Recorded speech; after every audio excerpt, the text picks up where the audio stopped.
I've just told my national security team that now is the time for all of us to come together. Doing so is not an option, but an obligation.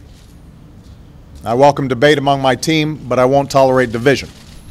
McChrystal is out, Petraeus is in, and it's good that the president welcomes debate because he's going to get it when it comes to Afghanistan policy. But the confirmation of Petraeus will happen in lightning quick speed. Top Line begins right now.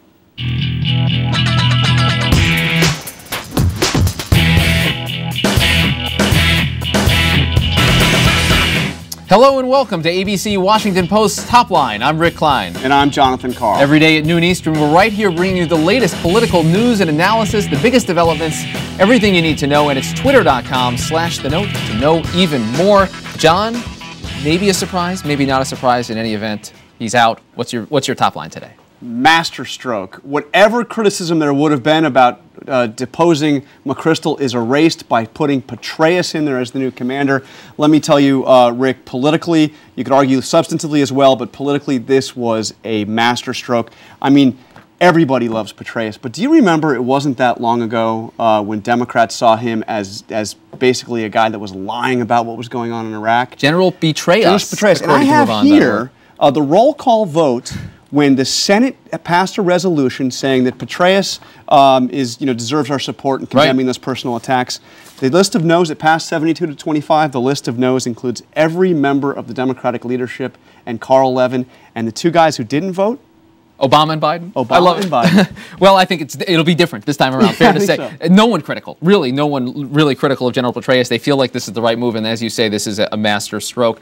Upside down, that news notwithstanding, President Obama is underwater in the latest poll, this one from the Wall Street Journal and NBC. The numbers are grim, 48-45 in the negative direction. That's the split by people saying they disapprove of President Obama's leadership versus approve of it. He was 22 points above water in the same poll a year ago, and clearly oil and all the rest, everything else, deficits and spending and healthcare, everything has taken its toll. And we're seeing this for the first time, a major marking point for the president to see him, more people disapproving than approving. Yeah, no, it's a grim poll all around, although Congress does fare actually a little worse in terms of how they're reacting to the oil spill. but a grim poll all around. Next up, oil and water.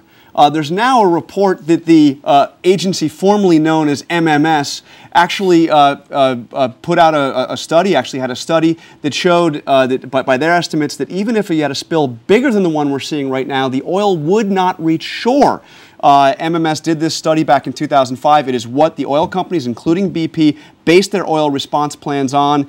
And Rick, it's basically they were saying the same thing Tony Hayward said, a little bit of oil in a very big ocean. Yeah, they were wrong, I think we can say now. But the bigger issue, too, is the scrutiny that continues to happen under whatever used to be known as MMS, now the Bureau of Oceans Energy. Renaming it, though, doesn't make a difference here. And senators and congressmen are asking a lot of tough questions about what's wrong with this agency. And the kind of resources we're talking about, still abysmal. I mean, very, very low.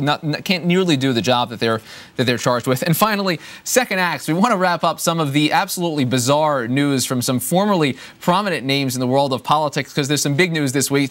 Rod Blagojevich's latest reality show has taken him to a courtroom where he has been entertaining as always. Elliot Spitzer, he's got a new job on CNN as a host, and Jack Abramoff is now flipping pizzas in Baltimore, Maryland.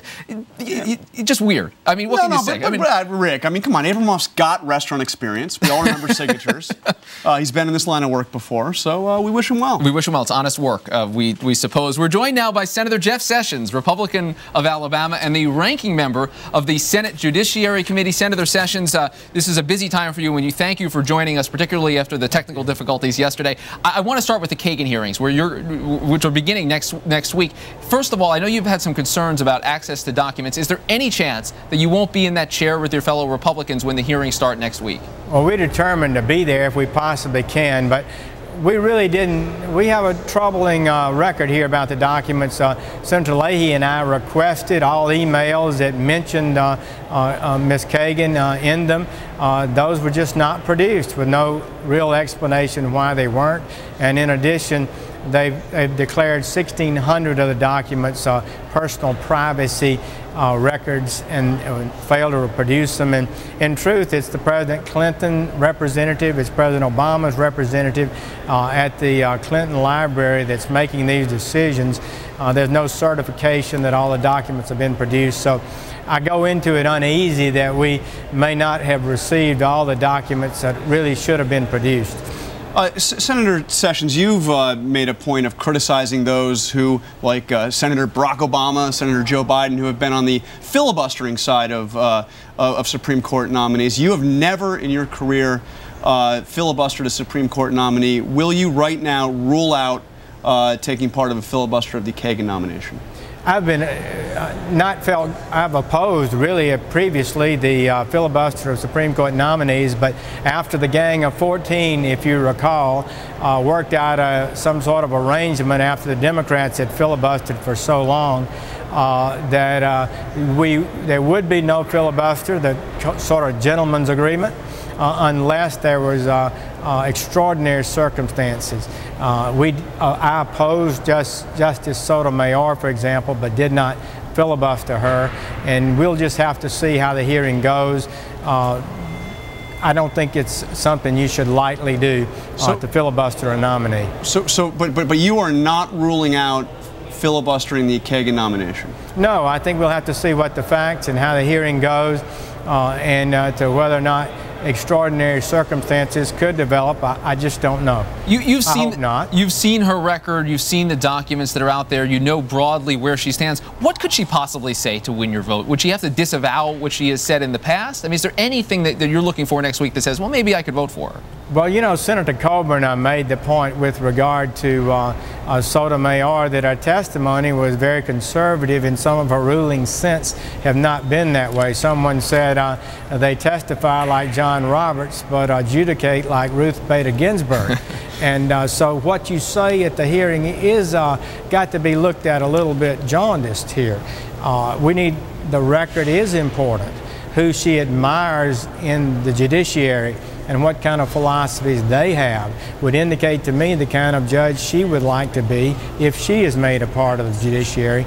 So we're going to be looking at her record, the people she admires and has written about, and the kind of ideology that she brings to bear to it. You can be a political liberal, which she absolutely is, and contain that on the bench, but if your philosophy is like some of the judges who believe that you can allow those beliefs and values to influence how you interpret the words of the Constitution, then that's a dangerous thing and really shouldn't be on the bench.